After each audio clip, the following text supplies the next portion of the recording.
I think the global players have emerged very well. There is a global need for logistics services around the world, and only the players who are really strong in all markets have recovered well.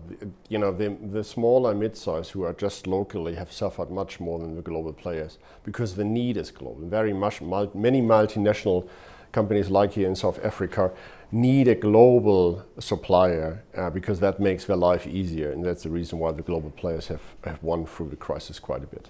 How strong is the competition in Africa? Although I said, that the global players have won, there are some places like Africa where still are some special challenges in these regions. And you need a lot of local expertise because you can't just adapt US or European practices to these countries one-to-one.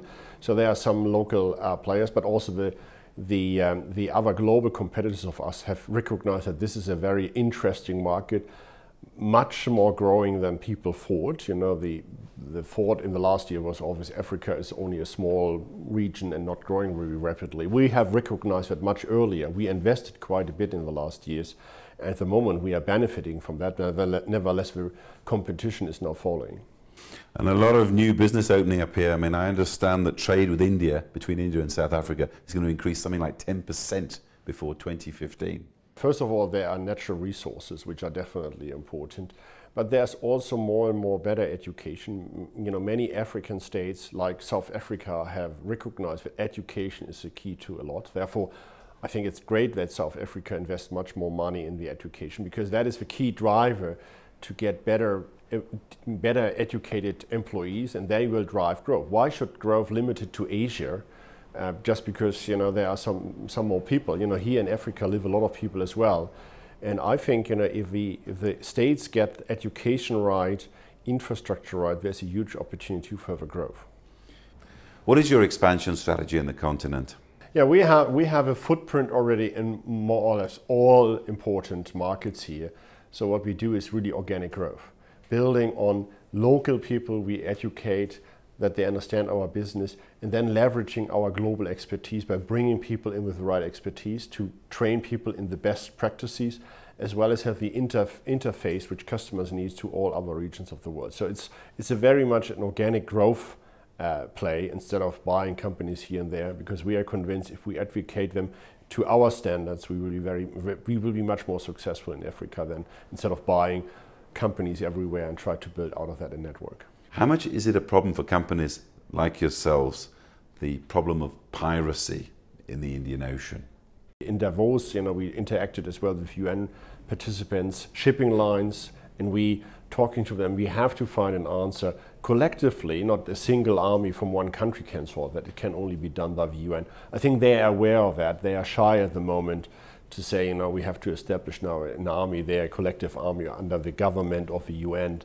There, but I think that's the way we have to go sooner or later. And finally, very briefly, how has it impacted on your costs? I think it has increased. As a forwarding company, usually that is then charged back to customers. That's a basic principle. The customers accept if there are extra charges for security or fuel, that this is then billed to the customers. So I think it's much bigger impact usually for the shipping lines than for our business. China's saying there's going to be a peak in 2020 when they've got all the resources they need from Africa. How could that affect business for companies like yourself? I think overall, it's unpredictable anyway what will happen in 2020. What we have seen in the last 2 years in particular, that forecasts are difficult. There are global trends which will last pretty long, and the global trend is that we will have more work shared around the world. Why? People want to have more wealth in every country, and rightly so. We can't argue from Europe or from the US that only rich people or wealthy people or even people have a reasonable life can only have that in Europe and the US. So there will be a massive transfer somehow into the emerging countries, not only China and India, it will be also coming to Africa sooner or later, hopefully sooner.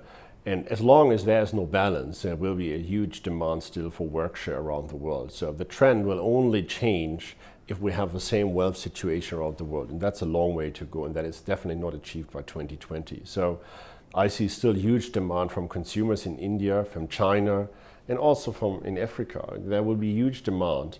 The point is, how do you manage that the money goes in the right infrastructure, education, so that people can really make a contribution?